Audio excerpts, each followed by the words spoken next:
Assalamualaikum warahmatullahi wabarakatuh. Saya Putri Pancarani dari Prodi Bimbingan dan Konseling Universitas Nahdlatul Ulama Al-Ghazali semester 6. Nah, di sini Putri akan sedikit membahas mengenai BK di pendidikan formal. Bimbingan dan konseling merupakan upaya pemberian bantuan kepada suatu individu untuk memahami dirinya sehingga individu itu mampu mengarahkan pandangan terhadap masalah khusus yang dialaminya agar individu tersebut dapat mengatasinya. Sedangkan kaitannya dengan landasan bimbingan dan konseling yang merupakan konsep, hukum, teori yang menjadi alas atau tumpuan dalam praktis maupun teoritis bimbingan dan konseling.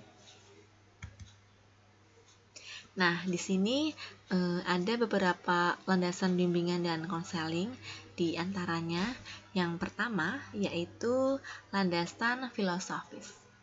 Merupakan landasan yang dapat memberikan arahan dan pemahaman khususnya bagi konselor dalam melaksanakan setiap kegiatan bimbingan konseling. Yang kedua yaitu landasan historis. Nah, fakta-fakta sejarah yang dijadikan dasar bagi pengembangan pendidikan Pancasila. Yang ketiga yaitu landasan religius. Kehidupan manusia di dunia tidak dapat dilepaskan dengan kehidupan di akhirat. Yang keempat yaitu landasan sosial budaya.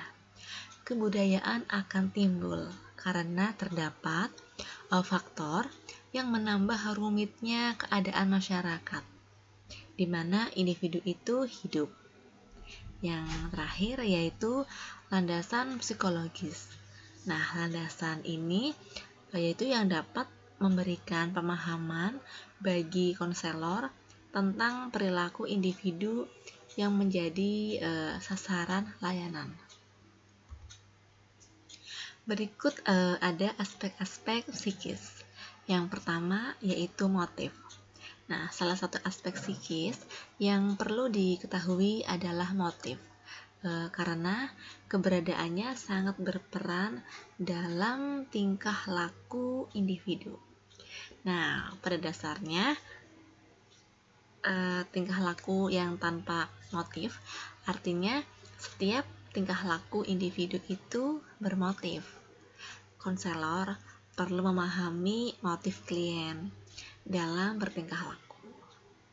Definisi motif menurut Sertain dalam Syamsu, Yusuf, dan Juntika Nur Ihsan mengartikan motif sebagai a complex state within an organism that directs behavior toward a goal or incentive, yaitu suatu kejadian yang kompleks dalam organisme atau individu yang mengarahkan perilakunya kepada satu tujuan atau insentif.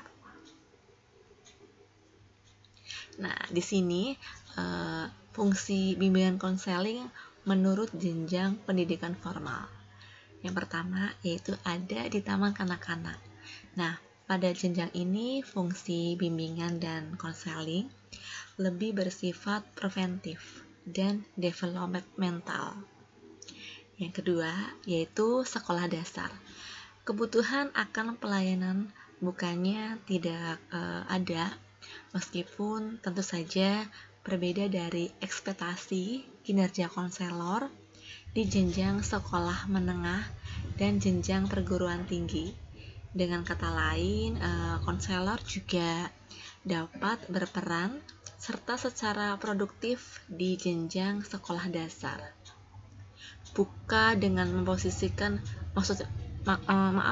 Maksudnya bukan dengan memposisikan diri sebagai fasilitator pengembangan diri peserta didik yang tidak jelas posisinya, melainkan dengan memposisikan diri sebagai konselor kunjung yang membantu guru sekolah dasar mengatasi perilaku mengganggu.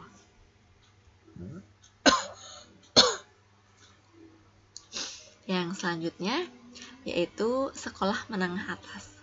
Posisi konselor di tingkat sekolah menengah telah ada sejak tahun 1975, yaitu sejak diberlakukannya kurikulum, bimbingan dan konseling dalam sistem pendidikan Indonesia. Nah, konselor di sekolah menengah mendapat peran dan posisi atau tempat yang jelas. Peran konselor sebagai salah satu komponen student support service adalah mensupport perkembangan aspek-aspek pribadi, sosial, karir, dan akademik peserta didik melalui pengembangan menu program bimbingan dan konseling pembantuan kepada peserta didik dalam individual. Ya, selanjutnya yaitu jenjang perguruan tinggi. Meskipun secara struktural posisi konselor perguruan tinggi belum tercantum dalam sistem pendidikan di tanah air, namun bimbingan dan konseling dalam rangka mensupport perkembangan personal, sisal, akademik, dan karir mahasiswa dibutuhkan. Sama dengan konselor pada jenjang pendidikan sekolah dasar, sekolah menengah, dan konselor perguruan tinggi juga harus mengembangkan dan mengimplementasikan kurikulum pelayanan dasar bimbingan dan konseling individual, student planning, responsive service, serta sistem support. Ya, di sini juga masih ada prospek bimbingan dan konseling ya. Oke, selanjutnya yang pertama yaitu bimbingan dan konseling sebagai profesi. Profesi merupakan suatu pekerjaan atau jabatan yang memberikan pelayanan keahlian kepada masyarakat. Profesi bimbingan dan konseling di sekolah adalah suatu pelayanan bimbingan dan konseling yang diberikan oleh guru, pembimbing, konselor, sekolah yang memiliki keahlian dalam bidang bimbingan dan konseling kepada para peserta didik sebagai konseling. Sebagai profesi untuk kerja bimbingan dan konseling setidaknya memenuhi 4 unsur. Yang pertama, teori pokok bidang keahlian yang jelas dengan berbagai teknik aplikasinya dalam mengamalkan profesionalisme di lapangan. Yang kedua, praktik baku yang tervalidasi, yakni sebuah prosedur operasional yang dimonopoli oleh kelompok profesi. Yang ketiga, otonomi profesi yang berbasis penelitian yang objektif demi tegaknya kebenaran akademik. Yang keempat, yaitu organisasi profesi yang mewadahi anggotanya untuk memperjuangkan hak-hak profesi mereka. Yang selanjutnya yaitu pengembangan profesionalitas bimbingan dan konseling.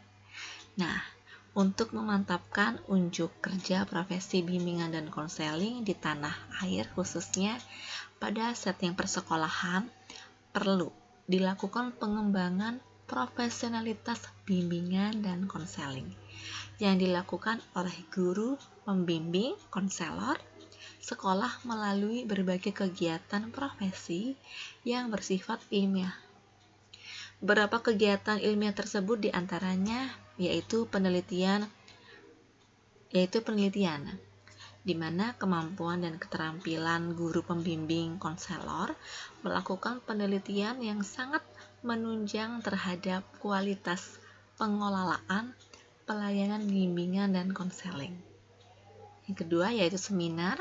Kegiatan seminar merupakan salah satu bentuk kegiatan ilmiah yang diikuti para pembimbing konselor sekolah untuk mengembangkan kemampuannya melalui peran serta aktif dalam kegiatan tersebut.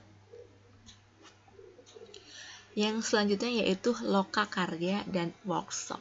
Kegiatan ini cukup populer dilaksanakan untuk mengembangkan pengetahuan dan keterampilan guru, pembimbing, dan konselor sekolah dalam beberapa hal seperti pengembangan, perangkat, piranti bimbingan, dan konseling. Yang selanjutnya yaitu pelatihan. Kegiatan ini relevan untuk mengembangkan kemampuan guru pembimbing dan konselor sekolah dalam bidang penelitian, penulisan karya ilmiah, dan keterampilan. Sekian dan terima kasih presentasi dari saya, Putri Pancarani, dari Prodi Bimbingan dan Konseling semester 6, Universitas Nahdlatul Ulama Al-Ghazali Cilacap 2021. Terima kasih. Wassalamualaikum warahmatullahi wabarakatuh.